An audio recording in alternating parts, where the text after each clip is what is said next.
biloko misala nzambe zaka sacré. Omoni prophète Moutoku, prophète moi les gars pas au hasard jeune hein.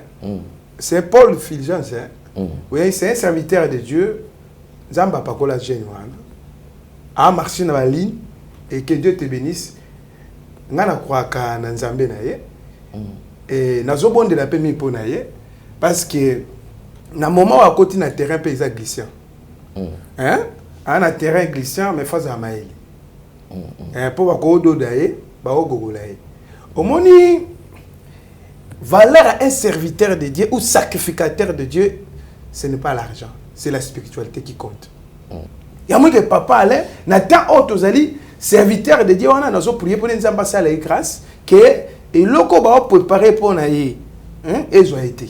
Et nzamba a écarté. Si qu'on a place ou ana, il y a façon à ce que les pas mamuto abengi lokola j'ai trop. Si quand nzamba salo za quoi j'ai trop naé pour passer conseil. Parce que moni natan otozali eza tamoko bana nyonso loyenge lokola meli bangi. Na amona. Amona lo te pas minda. Amona te pris de conseil. Amona rien. Philadelphie bimisi ba frère rebelle mais ba ko benga ba dadi. Et on va bien sacrificateur, en réalité, on va sacrificateur.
Vérité et réalité, votre magazine qui vous informe, qui vous forme, toujours avec un divertissement qui est très modéré.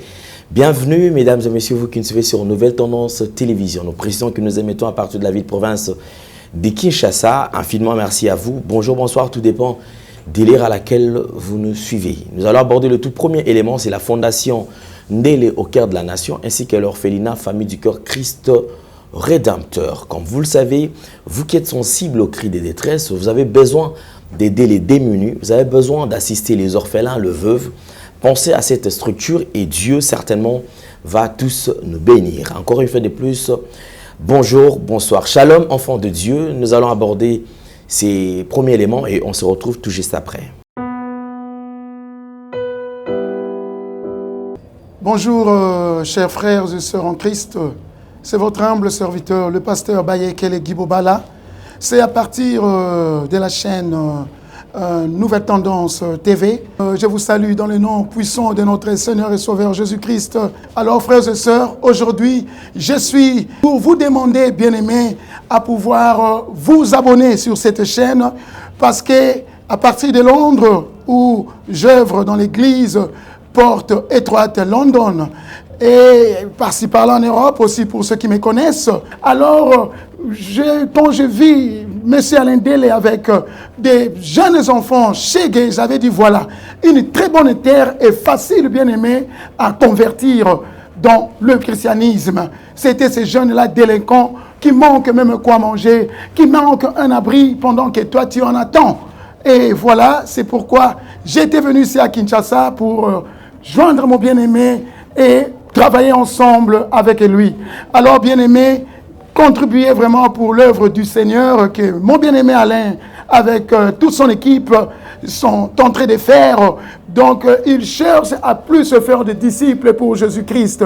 Voilà, je vous salue et je vous reviens très bientôt sur cette même chaîne. Mais abonnez-vous et nous aurons à vivre des merveilles de l'Éternel dans nos vies parce que l'ouvrier mérite son salaire. Soyez bénis, peuple de Dieu. Soyez bénis. Notre Dieu est tellement bon. Soyez bénis. On se reverra très bientôt. Bye bye.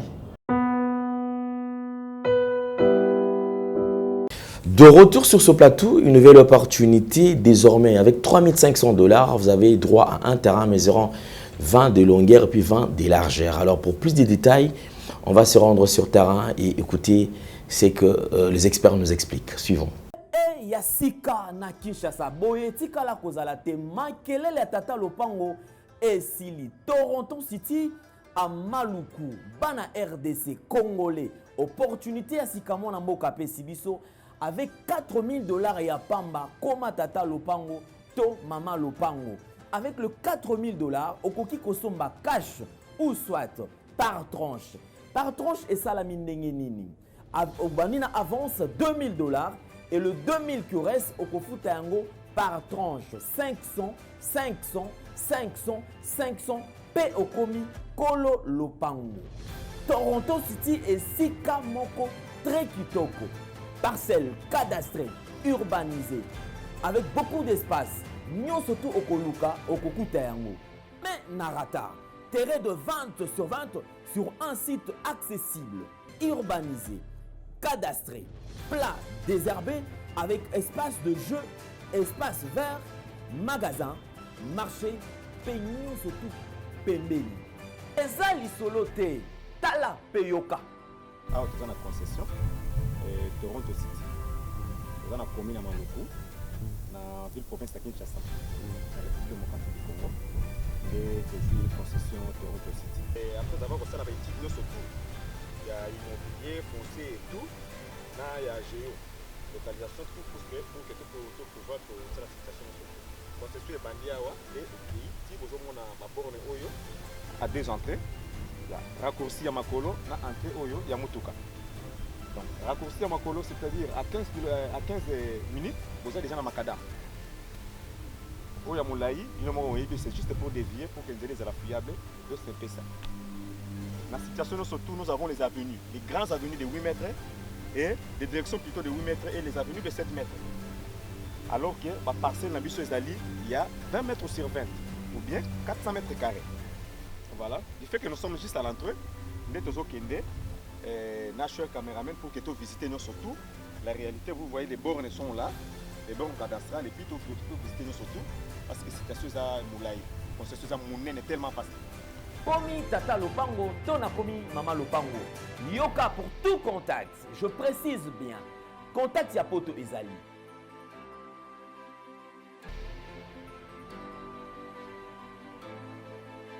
Ya Kinshasa ezali.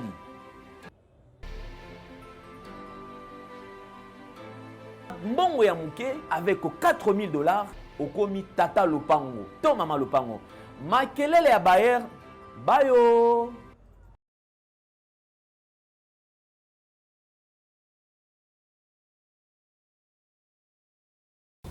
Tout le plaisir est le nôtre de partager ces très bons moments, bien sûr, avec vous.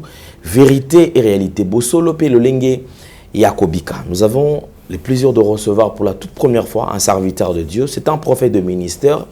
Alors, vous allez les découvrir tout à l'heure. Donc, c'est l'homme de Dieu Israël Mbambou qui est notre invité. Alors, je crois que vous allez partager Lilo pour la toute première fois sur notre plateau. Homme de Dieu, bonjour et bienvenue. Bonjour papa, bonjour. La CP de Makas qui appelle comme c'est le terrain. Santé boni papa. Très bien parce que Sozana Jésus, santé a toujours bien. Sozana Jésus, santé vous allez toujours. Mais si vous avez un diable, un santé et bébé. Mais Lélo, quand même, en parlant, il y a tout à l'heure, au si vous avez Jésus, santé vous allez toujours kitoko. Voilà. Mais si vous avez Satan, vous kokoso, kobela, mutungisimo makambo, eza ebele. Vous êtes prophète, Lélo banaza bazo landayo, vous allez kokamba église nini. Nazo kamba église pentecôtiste prophétique, la parole puissante, eza na commune na Massina sans fil, avenue Ambassadeur numéro 43. Nde place wana toza na tanda to somba na mesika te mais toza komba locataire mais na bandi vision na Kitambo na avenue Kimvula 71 na 2004. OK, na Kitambo na Kimvula. Oui. OK, ma Kitambo pour le parler Kitambo terre moko infertile et botara bien te kotana manzambe simba te to. Bon, terrain Kitambo eza soso mboka mais na kima ngote me bateka ande lupango. OK. Oui, bateka le papa c'est la première commune la ville de Kinshasa. C'est l'historique. Merci aux alliés Kosala Musala Nanzambe tout à l'heure. Et ça l'on n'est pas lelo batu bakomi ko sangi, c'est-à-dire polémique qui komi ko régner entre Jésus-Christ de Nazareth na William Marion Branham. Bande comme soit le que non William Branham azali incomparable. Yende makambo, c'est-à-dire yé mutumsusu azate. Bande comme soit le que tete biso Christ ne makambo. La réaction en tant aux okutana bato boye qui aime sous gloire et nzambe bazo très bien on a mutu mususu. Deux choses na koyi kolobela. William Branham abotami na nzela papa na mama nde William Branham abimi. Mais Jésus abotami na nzela ya mama mais papa za ciel babi Saint-Esprit couvrier papa za laité. Deuxième chose ngina lobela William Branham amata likolote. Mais Christ a maté l'icolo, mais William Branham n'a pas cimetière même dans la Kinshasa, même en Europe, n'a pas cimetière William Branham. Même quand maman a boté Christ Marie, cimetière n'a été le monde en été. N'habite sur pour confirmer un cimetière à Marie Bakunda et mon en été.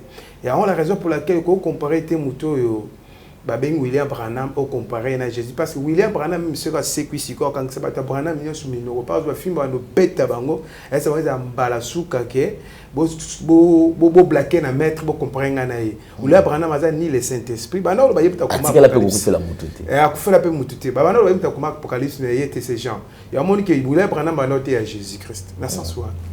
Super bien, merci beaucoup parce qu'on comprend quand même qu'on a affaire à amoureux disciple à Christ parce que je défendre maître malam ou défendre maître Kito comme ça je défendre maître parce que naebi William Branham azaka ka serviteur on zamba utiliser qui n'époque wana ndeti bande ko musulman so avec nani oyo Mohamed bangola miracle nini ya sala apa ko makura miracle ya ba musulman ezaka kura. Est-ce que miracle est vraiment en tout cas merci beaucoup. Alors on va tourner quand même tout autour d'un sujet et les rôles des sacrificateurs dans des églises ou dans une église. Quel est les rôles des sacrificateurs dans kati église parce que les lots confusion et côté et ce qu'on dit qu'on a n'amamné zokende au moment que confusion zali mingi et pas sacrificateur. On se pose la question qui est sacrificateur, qui ne l'est pas. Rôle nini au sacrificateur à osala na kati église, c'est-à-dire que nyon surtout comme ou à côté koto yo ou à côté koto poto koti.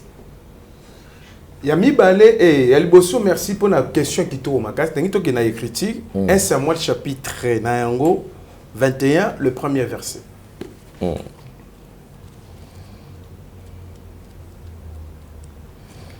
1 Samuel 21 le premier verset qui tinasé. 1 Samuel chapitre 21 le premier verset.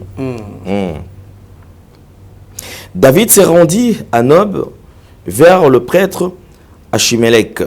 Celui-ci courut effrayé à son rencontre et lui demanda: pourquoi es-tu seul et n'y a-t-il personne avec toi?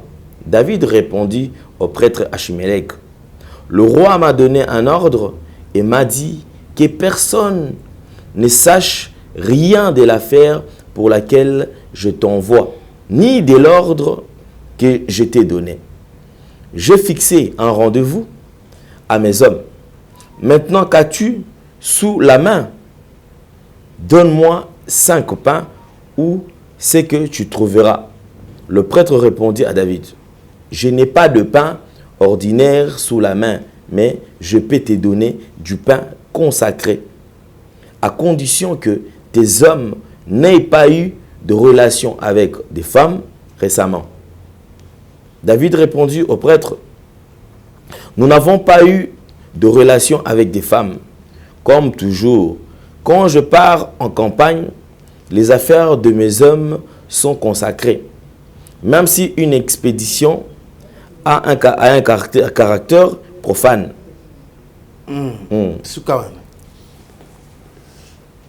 Questionner le rôle de sacrificateur de l'église. D'abord, tous les frères en Christ. Les sacrificateurs, sa maman a fait sacrifice au monde le bokanza. Est-ce que maman, au ça sacrifice et pas sacrificateur, tout ça sacrifice et pas frère en Christ. Est-ce que frère en Christ a même dignité? Pas un frère en Christ. Tous en étape un serviteur, au babingi serviteur de Dieu. Un serviteur de Dieu est un sacrificateur. Alors na kati ya service comme Samuel a okengela mwinda na makolo ya Eli.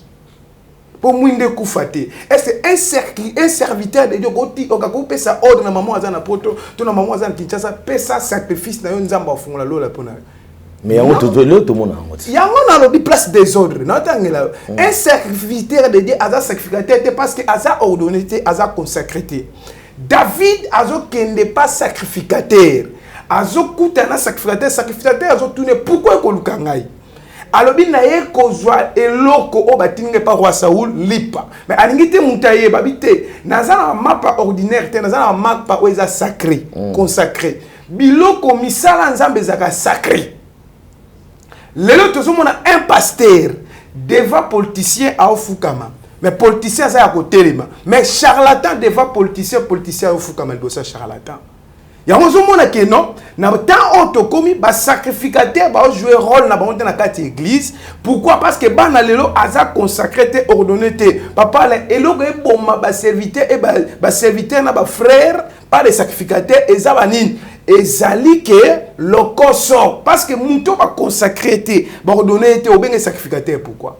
Parce que sacrificateur a un droit même arche de l'alliance. Tant où ça ou même arche de l'alliance, nous avons bomba qui pose sacrificateur. Batte belo zo mona bango benga bango yamba bango na plateau zo bango partout, batte ba tane ba église aza frère. Philadelphie bimisi ba frère belé mais bango benga ba dadi. Et on benga ba sacrificateur, en réalité ba sacrificateur. Comment ça c'est que sur le balinga la makasi toujours ba français makasi to anglais makasi nous sacrificateur. Non, ce n'est pas ça. Et on a la raison pour laquelle papa Alain que non. Et ça n'a pas te belé, bah sacrificateur. Et on faut tout na question, bah donner wapi, bah consacrer place ni ne bengi ça za sacrificateur. Jérémie va consacrer à partir du bumuta que sacrificateur. Même solde de taxes. Tant qu'on a un solde de taxes, mais tant où a bon moi comme Paul, mais anon lukaba que nous baptiser va consacrer. Anania tchaye maboko. Mais la raison pour laquelle des autres rendent ça par rapport à la consacration, et ça te kati, il y a des serviteurs de Dieu, ils ont pressé le koso. Moi, je suis un makoloti. Et puis même langage en zambeti. Ce qu'on a dit, Nzamba ou le banga na omona. Omoni prophète Moutogu, prophète moi les gars pas au hasard jeune. C'est Paul Fulgence. Oui, c'est un serviteur de Dieu. Nzamba pas kola jeune. A marché dans la ligne. Et que Dieu te bénisse. Ngana croaka na nzambe na ye. Et nazo bonde la pemi po na ye parce que na moment à côté na terrain paysan glissant. Hein? Un terrain glissant mais face à maïli. Pour ba ko do daye, ba o gogolaye. Omoni valeur à un serviteur de Dieu ou sacrificateur de Dieu, ce n'est pas l'argent, c'est la spiritualité qui compte. Bah fidèle bah ka ozwa biloko eza spiritualité bah ça pas ça biloko ya physique té ya moi même na quatre église biloko tout le monde na l'église ça ya pasteur té ya biloko sacré oko simba ngote parce que eza interdit ya moi qui a tourné mapo na ngana pesa yo est-ce que le laki na bana basi oti même basani o eza déjà sacré bah simba ngote pour eza déjà sacré. Même yo mutu, ceux qui va consacrer yo, va ordonner yo, au comme sacré, au comme intouchable. ya moi que papa allait na temps autozali serviteur de Dieu on a nazo prier pour nzamba sala grâce que et loko ba préparer pour na ye hein ezo été nzamba il partait a écarté si qu'on a place wana il façon à ce que les pas muto ba bengi loko la j'ai trop tika nzamba salo za quoi j'ai trop na ye pour passer conseil amen et que sungaye parce que moni na temps autozali eza tamoko bana nyonso loyenge lokola meli bangi na amona le te pa minda amona te pris de conseil amona rien o de mambo to ka na zo Dieu m'a dit wana eza kuta amona te oh akoko sabato ko sa conseil aya di bosso na nga plateau ya mbanga na ya donc yo mona ni tout ça la clé le prophète Israël mambo zo ba ça mais non ça biso makamaso la frère caméraman et c'est fini oh je dis la vérité ainsi dit l'Éternel ça même temps singa za mambo lukuta lukoto à mon raté ya moins que sacrificateur so kutene ana droit ya ko biso que ça la sacrifice parce que c'est un sacrificateur Abraham t'a fait sa sacrifice parce qu'il est sacrificateur aussi. Donc, au coquille que ça, la sacrifice, c'est pas n'importe qui. Voilà, que Dieu te bénisse. Au comme place one. Faut ça, la sacrifice, c'est pas sacrificateur, mouto barodonai. Donc, yo mouto, ça la sacrifice. Ça la sacrifice. Au fond de sacrifice, tinda yango, sala yango. Il faut d'abord banane ko identifier mouto na nozo tinde la tozo. Voilà, aza frère, azalis. Serviteur, toi, un sacrificateur. Parce qu'il y a un moment où maman a réponse. A réponse. Yo sur mon aketche benda remorque. A tout tient mon signe benda parce que maman a réponse. En tout cas, ok, on a vu un exemple, il y a quelqu'un qui a remorque. C'est mon test. Donc, remorque est dans un kilo, collègue. Un sacrificateur a pesé dans le monde spirituel. Apaiser ma casse on s'arrête. Mais bango baza ba frère zaka loko sonzala. Zala na ba YouTube e ma casse ndezo sala bango mo. So la lié bo fan de tali bo awa zelo. Oh. Moi te prophète ya mbaka lo ba makambo o ezo sala ma aza poser. Aibi loko aza, aibi place à téléma. C'est ça les sacrificateurs. Erreur la sacrificateur. Mais en fait c'est et ça fait que bazo flatter était dans autre loba on a mon épargne babi l'esprit de Dieu rend témoin votre esprit oh ya za nzambe c'est ça. Mais en fait dans l'ingi tozo ngamo mkebi et ça brèche monte fond là tout à l'heure bien. Oui. Sur mambo ya romona oyo. Oui. Oyo ki mambo romona oyo zo tia confusion na niveau moko impossible. Romona mutu prophétie mo boy ebimi moto moko abimi kaka do adiembeli kaka na à peu près ka profession mais ya pesi yango moi forme moi forme moko boy on nzambe mtala kisinga. On se pose la question au juste des ordres aux côté à côté surtout côté ba prophète. Dieu m'a dit oh Dieu m'a dit oh et panza ba foyer. Dieu m'a dit par faiblesse ya bandimi ne maîtrisant pas aussi les écritures au moni monipe malamon atenga mi lobi via watu ekufi foyer et panzani libala ezokufa. En fait, le problème est que côté dans le prophétie. Bon, on répond mais ko benga ngate na chaîne parce que le deuxième tour mon oye boya yambanga. Pourquoi yamba mutu wana. C'est moi. Na ça clair final la vérité. Et loka liboso ezali ba respecter ba numéro va rester. Jésus a établi 5 ministères, apôtre, prophète, évangéliste et docteur. Vous comprenez? C'est-à-dire tant que Zamba établit 5 ministères, en réalité, un évangéliste a corrigé le prophète.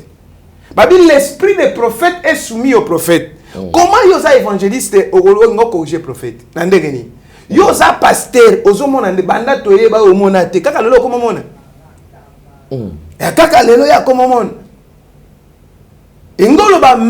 dans l'église, dans la doctrine, dans l'espèce, et puis ça, il y a monaka. Baby te kamonaka. Ya moment la raison pour laquelle tant que on a bima ba na mona soko landelier. Ce n'est pas prophète ministère. A tâtonner, a copier makambo ba tunda zo bimina comme prophète. Oui. Alors on a deux prophéties. Oh, ngaba yambange pas kimbange dirigeant moi kimbangiste. Dans l'époque, ayambanga na bureau na landenga na télé, a tuna ngaboy. ancien président Yabiso a continué pouvoir, toi a continué pouvoir. Nga na yebisi ebouli. Pour na kati église na ni place ba tchaki na Gombe wana ba mama kimbangista ba gumba melaka ye au moins ba respect ko o baba na Kikongo abetaka maboko boyi. Luzito voilà. So abisi nga lobanan ngabite na lobelo poko no lela ngombongo pona. Na lobata. Ye mon président Kabila ya na lobela. Oh. Mais ça ba été tiré. Ba on détourner ma prophétie. Mais kasi basaka bongo. Abenga ya mbio. Après sera transport mais voilà. Olobeli makambo ye akeko kubimela ngo kiyanke kuna. Ebele ba sacrificateur ebele ba sapemela ba roi. Ba mon te, ba mon te. Et moi roi ça la difficulté. Oui, roi ça la difficulté parce que ba sacrificateur prophète Israël tout le banano mamba solo. Ba prophète ba pembeni. Il y a ba continuité président de la République. D'après yo mona ba on est ba mona rato ba mona raté. Ba prophète ebele ba za pembeni ba konzi. Ba mona raté. Yo na peso histoire. Samuel tang azokufa atika Jonathan. Akengela David. Samuel abandai na Saoul. Yo monte que Samuel avec Saoul pourquoi cela ngate? Saoul a dit oh, ngai si na pesi sacrifice habité, vaut mieux que l'obéissance que le sacrifice. Un sacrificateur a la clé liboso am roi. Yo monte que David OK pas sacrificateur. Ya moni que ba président baza na problème, te parce un président aussi a voyant. Mais le problème c'est que zanine. Ba sacrificateur ba permettre à président de la République ba mona ka susciter. Au moni pineso ebimi de mon pépé. Faut que l'on kwado. Si on va aller au kwado, te bas doit être pour le kanzambe, Saint-Esprit ba lugate. Si on va pas saka kandengni, ba petit moi mike ba zakana ba don. Hein? Ba so ayo ki mo na register ma kamnes ko ya kei na ngo abimela ko comme mon pépé prophète. Voilà. Il y a moi ba monsieur a prophétie pour ça papa aller et ça va culture générale. Na zo mona moi si mo wa libumu pasi boy ba bum pasi wana ba moko ba bimela event. Il y a que prophétie à tâtonner. Culture générale, Nzamba l'obédiente. Les années les illusions on a une vidéo awa ote Nzamba la kisanga ki mutu moko aza awa a pesa sous $50 pesa $50 na moni bato 3 alors bon il a un peu ma bête boya kaka aza faux prophète un vrai prophète ce qui Nzamba eseke bato pesa $50 mutu moko ce ba bimi 3 fois donc ça dewa faux prophète à lokoso abetika que Jésus abambi libanga na mulio ko il a gagné aïe ye wana ka. Lelo en principe, prophète Israël. Mibimi sana on a casquette qui prophète. Yo zalasko libanda église. So ta la église de réveil penza. Wana sengozo mona fait que mambo ki kitoko tourner. Bon, surtout la vague na bino ba prophète. Problème est pas na bango de guide de réveil ba ça là ba pouvi ba makamna ba na rencontre mo lelo. Mais ngana kete. Omoni nzamba zoloba tango zo sangana na spiritualité bo sangana ndenga solo. Omoni ba rencontre il y a des serviteurs de Dieu qui notent sami ba mituka ba veste na délégation ta moi ba parler peu surtout ba Motorola et sambwe na ba soda ba sur impact na wote comment la ba compagnie tout mukacheka Motorola we zo banga yangano moni que en tout cas valeur église de réveil pour nango ils ont pesé pensati ils ont pesé parce que spiritualité est amuké et donc ça la ka muto a pesé dans monde physique et spiritualité ngaka ko za nzoto mike me ba obange parce que ko komso ba ko tshaka musapi bo komi baba et voilà la sensual so ba église de réveil spiritualité est amuké au moins so quand même na mona azaka maele na classe pour koma maele. Mais ce quand même zobo comme appelé zoba. Il y a un moment qui est la raison pour laquelle l'église de réveil, en tout cas, ils perdent l'identité dans la sensual. Très bien, merci beaucoup. Je crois quand même comme répondre quand même. Au répondre très bien. En tout cas, merci beaucoup parce que mon est toujours kende malem. Juste la première partie et on va aborder la deuxième partie. En fait, nalingi face il y a tant autre aller ko traverser devant Bananzambe parce que non tikelo quelque temps pour na Bananzambe. Voilà. Effectivement, baïba quand même. Nous surtout tous autres les qui la lélo dans mon qui les prophètes Israël. Bananzambe et belé, balemi na maman bosambe là. Ah, ngana zaki na église koto mambasa linga. okendaka lisusu te. C'est-à-dire que tu vas abandonner kondima. message ni na bokope ça na bandeko pona lelo so ba fandi boye ngama mbanza mana ndima na ngango suste message on copie ça bango bana nzambe balembi par rapport au cope côté l'église bazui ba information ya ba tumtumotel ya bela boya bimi élection au prophétie ba obenga ye ba yokani nzoka eloko wana za ya koyokana mutakoti babi ba pese combien ya lobi na yebi montete pese olingi ya bisenga ya bi 200 ya bi 200 ou ba ba kotan bana nzambe moni keza ba montage mo ba lembi mais conseil na opesa bana nzambe za boye Père spirituel, c'est le Saint-Esprit. Et il ne faut pas aux alana pasteur, vous mettez à la Bible. Parce que la Bible soit une saramutute. La Bible est une zéla. La parole de Dieu, ils ont un problème. Prédicateur, même ils ont un problème. Batala pas prédicateur, batala même la parole de Dieu. Parce que la Bible dit que Banana Nzambe n'a pas dernier temps. Et le diable a au côté dans la synagogue.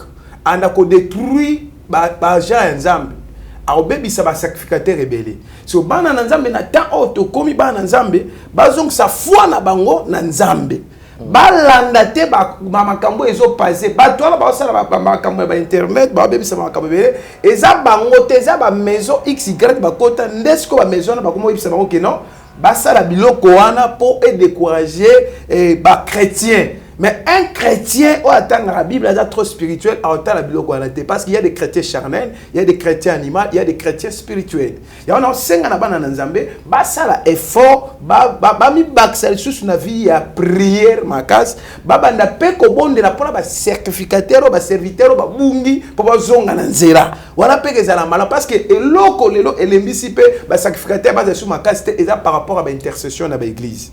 Équipe évangélisation dans l'église est koufa, équipe intercession est koufa parce que soutien et choses à la paix ma caste spirituelle mais mutu na mutu akomi kaka kotala asala makamna nengena ye selon pas les leaders les visionnaires. Il y a vraiment la raison pour laquelle nous sommes na bana Nzambe que non base à fanatisme et ba pasteur té. Pasteur moto akufa la biso na croix. Même Kimbangu. Mutu akufa na croix à Jésus-Christ. Même nga so aponinga na kufana kwa na boye nga ete nga na lingate parce que za mission na ngati na boya ata na boya na kokangote ezaka na Jésus mtapé ya prière. D'accord, merci beaucoup homme de Dieu. Alors je crois que nous avons reçu pour vous mesdames et messieurs prophète Israël Mbambu qui est notre invité certainement vous a soutenu ko landaye pe ko découvrir homme de Dieu ba na nzamba otala yo attends oyo mon cousin a besoin de consolation. Mon cousin a besoin de la part de Dieu. Le lengene sengeli akanga mananza menina okikosa la po tant oyo ba pasi makambeza ebele o ba okutana nango basala nini pour balonga na kati situation oyo. Merci beaucoup.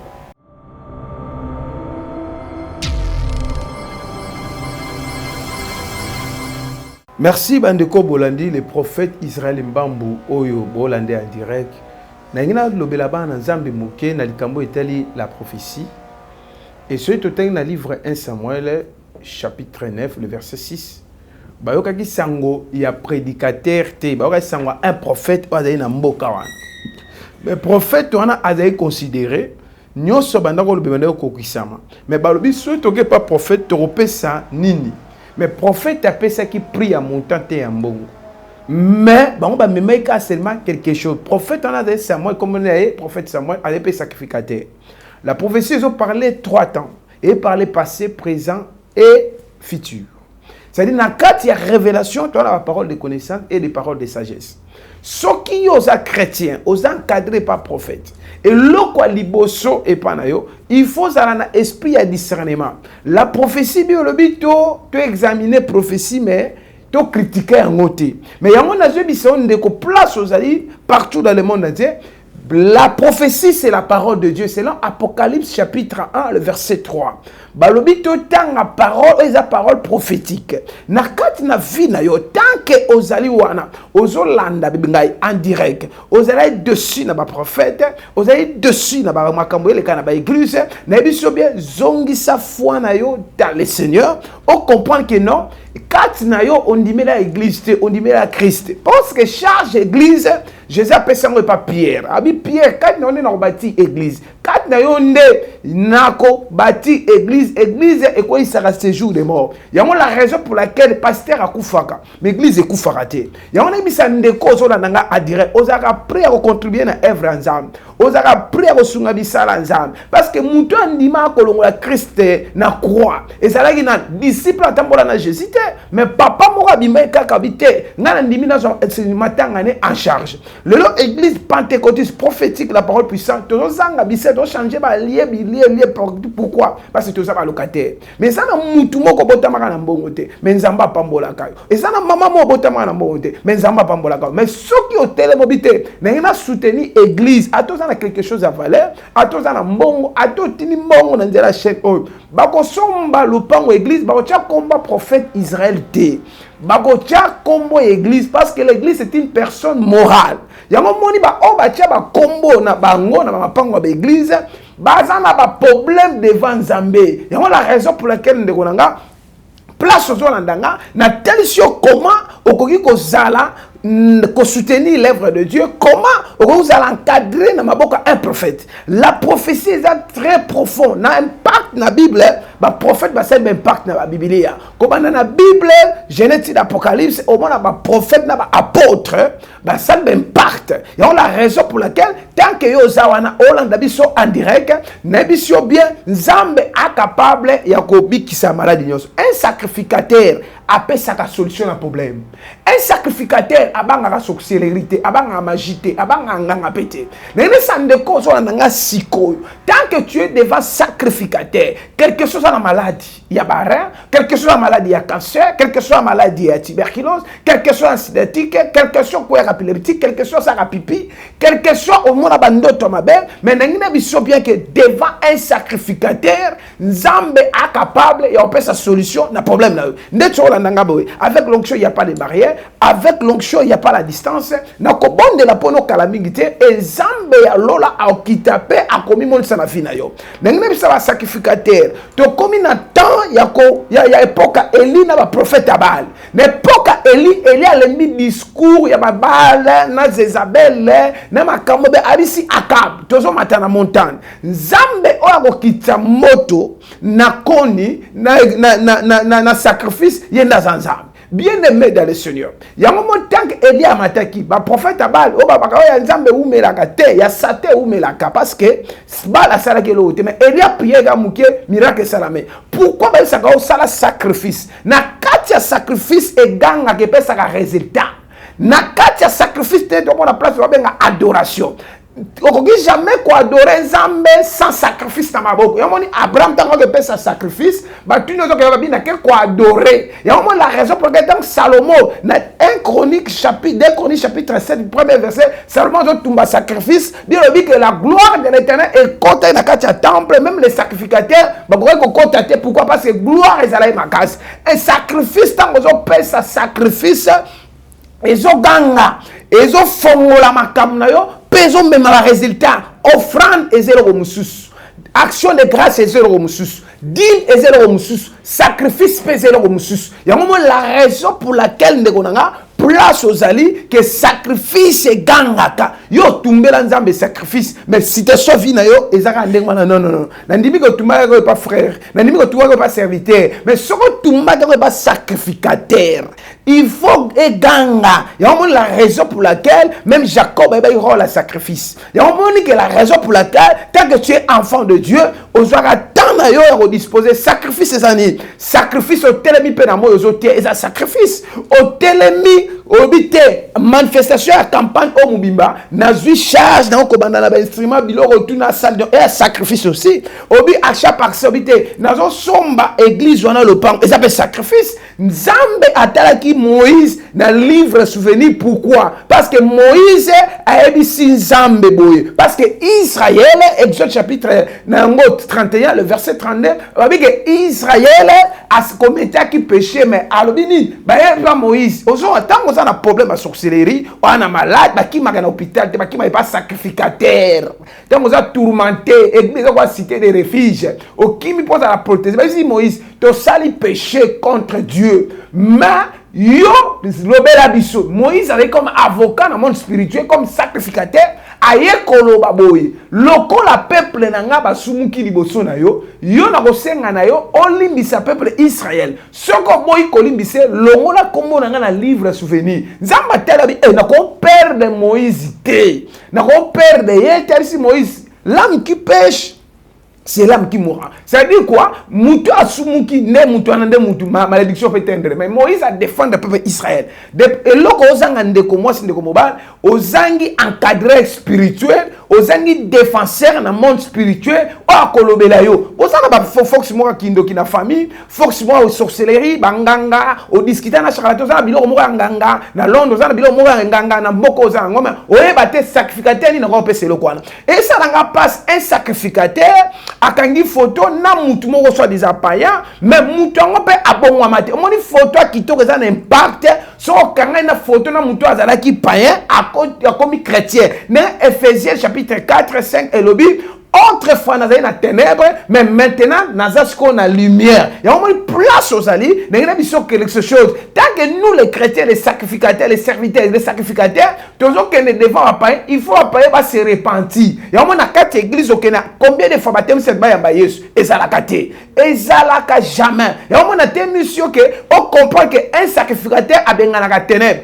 Bible dit que dans Genèse chapitre 1 verset 2 la terre était forme vide il y avait les ténèbres surface mais Dieu dit que la lumière soit et la lumière fille quel que soit na kati ya famille kindokeza mais il y a la présence de Dieu là quel que soit passé dans la difficulté nzambaza côté na yo quel que soit oza malade nzambaza côté na yo quel que soit bakangi ozu mikanda te nzambaza côté na yo quel que soit oza humilié quel que soit ole kana be preuve ngoba ke nzambe aza à côté na yo soki ozo comprendre que nazala kana nzambe okobanga mutu te mutu azo bundisa yo te azo bundisa nde nzambe mutu aza na nzambe basalela keli kopa mutu aza na nzambe babundisa kae nazo senga ba sacrificateur ya Congo toza na droit koyebisa ba musicien tout homme politicien koyebisa nefis que na ba charlatan ba changer ba se repentir yango moni que la raison pour laquelle il faut banganga et ça dès le qui na télévision na omona que nzamba te sanga politicien mo akufa te nganga azo pese mutu tetinda ba dokufa yango moni que la raison pour laquelle Mikolo Goya to koleka awa to pesa liwa banganga parce que nganga lingo bongo te fa kufa maladi ozobela na ndako pourquoi kokota na ndako nganga te bande umsusu azokende pa nganga soit disa bungse chenet abungse mbongo aluka succès nganga zo ebiseni no yo solo na bakoko te adéguiser kombo na tie bakoko ingolo bake ayibiso solo na démon so abiso démon okima na so na ba démon te pourquoi na ba démon o so comprend c'est dire yo solo là na démon ça impact na démon mais tika na biso lelo que tant que tu es devant un prophète même la lumière prophète sur la zana même beleza sec prophète alobaka maloba likolo mabele kauka tango zomona rien ne marche na vie na yo tout est sec mais prophète sera yé amemaka vie yango la raison pour laquelle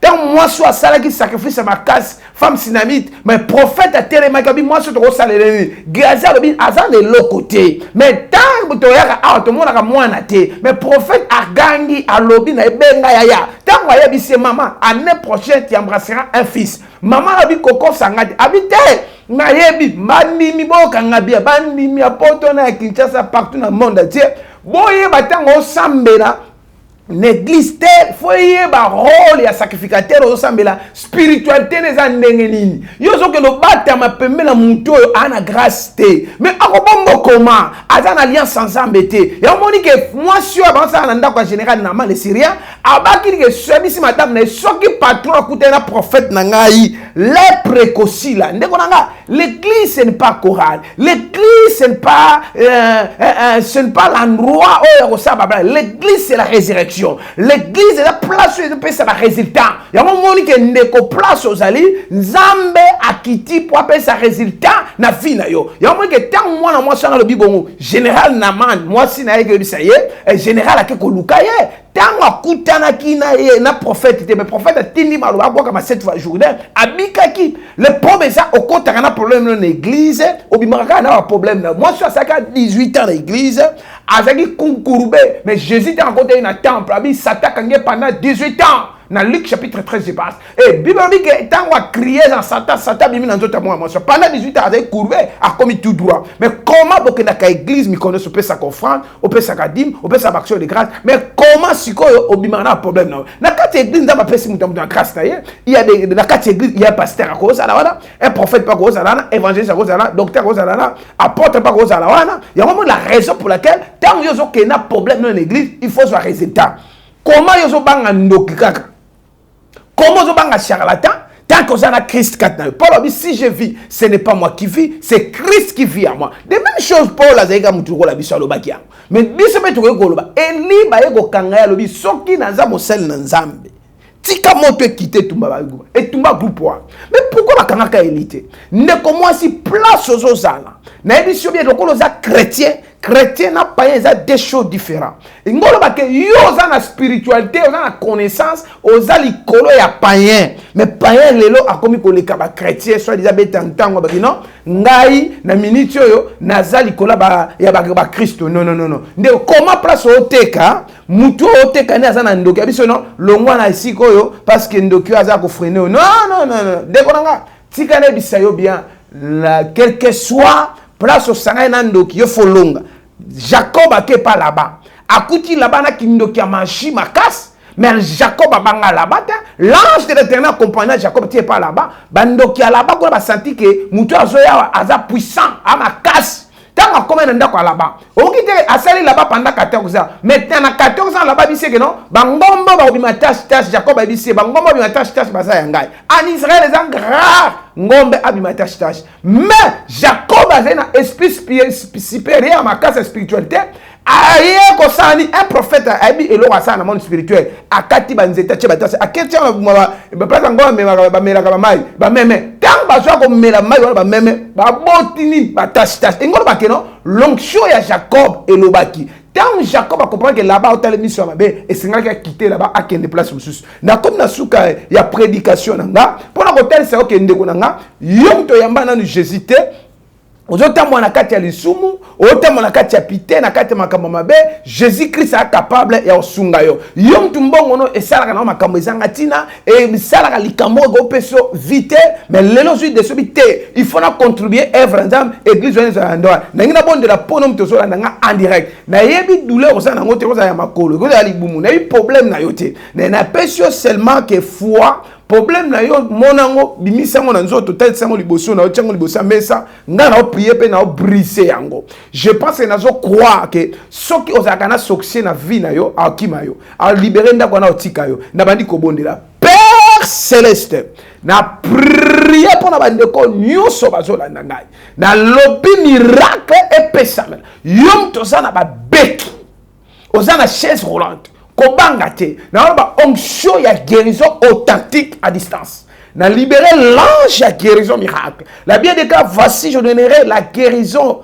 et la santé je les guérirai. Jérémie 33 verset 6. Nazo croire sur que guérison et bando salama. La Bible nous dit tu es le même hier, aujourd'hui, éternellement. Na lobi na kombo na Yesu. Yom tozana ba beki ale tika la beki bando tambo. On a chaise roulante tellement na kombo na Yesu. Olalo la mukakate onction qui tel kolon la muka. On a problème à santé na makila. On a problème à cancer et disparaître. On a problème à malade moko isa incurable. Tika epesa ma guérison. Yom tu mission di bana docteur Boakio na lobby miracle epesa mela yo. Na prier pour la passion la problème stérilité. Na so déclarer fécondité. Na lobby kaka semaine to banda wana osada na retard. Na prophétiser likolo nango miracle pesa mela yo na bonde pour na papa o ba stylo ça fonctionner bien té na déclarer ba stylo na bien fonctionner normal au nom puissant de Jésus. Père Saint, évoquez ma kila na Yesu que le sang de Jésus est couvert par Nazar. Na prié pour na mboka na Congo, na déclaré Zambé na Israël, même résident malam. Ba serviteur de Dieu ba bungizela, Zambé zong sa bango na nzela. Na prié pour la chaîne au Père de gloire, na prié pour la visionnaire ya chaîne au. Tika grâce à Zambé za likolo na ye.